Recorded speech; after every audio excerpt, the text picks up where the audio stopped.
Um, okay, this is gonna be the last kind of like specific question regarding children therapy.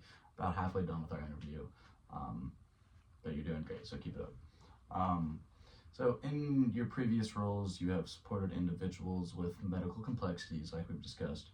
Um, can you give an example of how you've adapted a theory or a care technique to better meet a patient's needs? Maybe you took instruction from a supervisor and it needed to be tweaked just a little bit in a certain situation.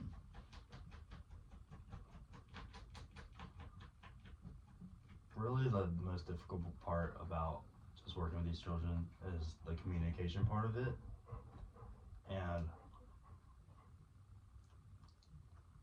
I That's okay. We can skip this one if you want to. sorry I got distracted. That's okay. Here, Taxes HR are- system. Come on, buddy, get out of here.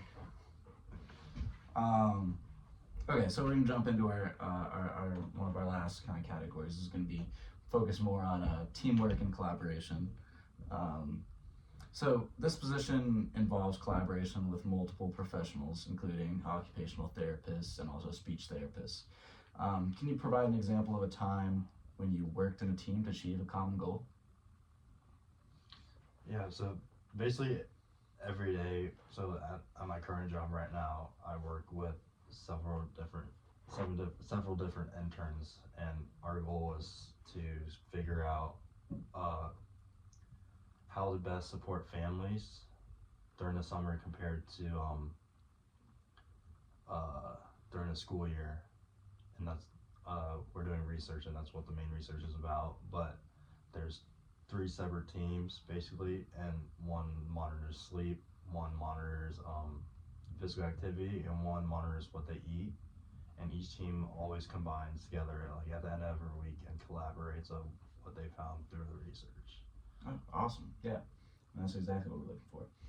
Um, so if you were working in a multidisciplinary team, and a disagreement comes up, with the approach taken by, or sorry, the way that a colleague approaches a situation, there's a disagreement between two team members. How would you handle a situation like this?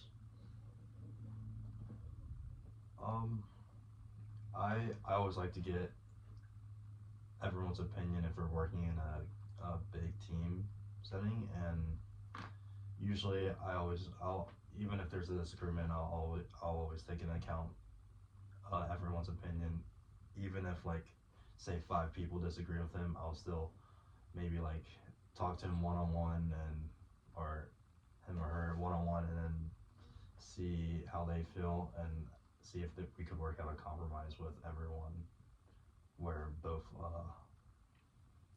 terms are met. Yeah, yeah, okay. Um, in the next one, given that this job requires interacting with families and also therapists, um, how do you ensure that your communication is clear and also effective for everyone that's involved when you're speaking to a lot of different kind of people? So for children specifically, I know that, or also with parents, speaking not I wouldn't say dumbed down, but there's a lot of different medical terminologies, as you know, that comes with the job.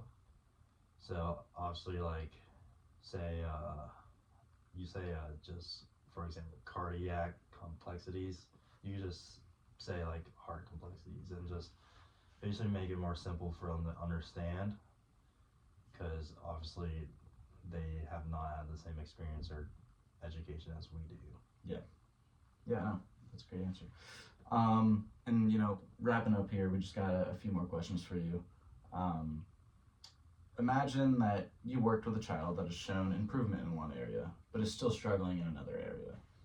Um, how might you adjust your approach to ensure that progress continues and you continue to see that progress? So what I like to do is, if I see one area improving than the other, I wouldn't cut it out completely in the treatment program. I would still continuously do it, not as much, but I'll put more of an emphasis on what they're lacking in or struggling in. That's a great answer.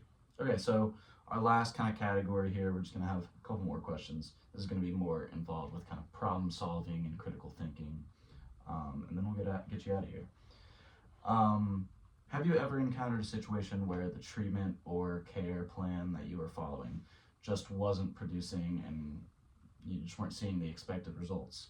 How might you have handled this situation? What adjustments did you make?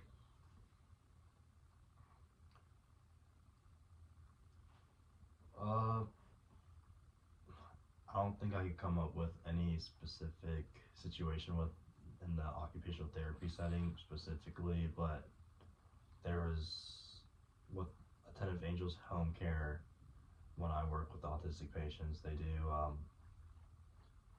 throw a lot of tantrums because they just throw a lot of tantrums, and it's kind of difficult for me to like calm them down and tell them to take a deep breath because all they're focused on in that present moment is just what they're upset about. But what I found is that if you bring up something that they really enjoy that counteracts with what they're really upset about, they just flip a switch and somehow they're just like completely forget what they were upset about. Yeah, sometimes that is the best way to do things. And here for our last question, this is going to be it. Tell me about a time when you had to balance multiple responsibilities at once. Is there any way that you were able to prioritize your tasks, and what was the result from that? So my fall semester of my senior year of college, I was actually training for my first marathon, which honestly took about like 15-20 hours a week, also taking on a full class load, which was 15 hours a week, and I also still lifted weights, which was about 7 hours a week, and also working two jobs and volunteering for a program I'm part of called Relay for Life. So that experience just taught me how to juggle as you know, all those things all at once. Of course, yeah. And it was humbling at times, but it made me the person I am today, and it just helps me now be able to work in the workforce or with your company and juggle whatever is thrown at me. Well, awesome. It's great. Thank you so much for coming in today. It's great to see you, and you'll be hearing from us in the next couple of days. But yeah, thank you so much. Thank you, sir.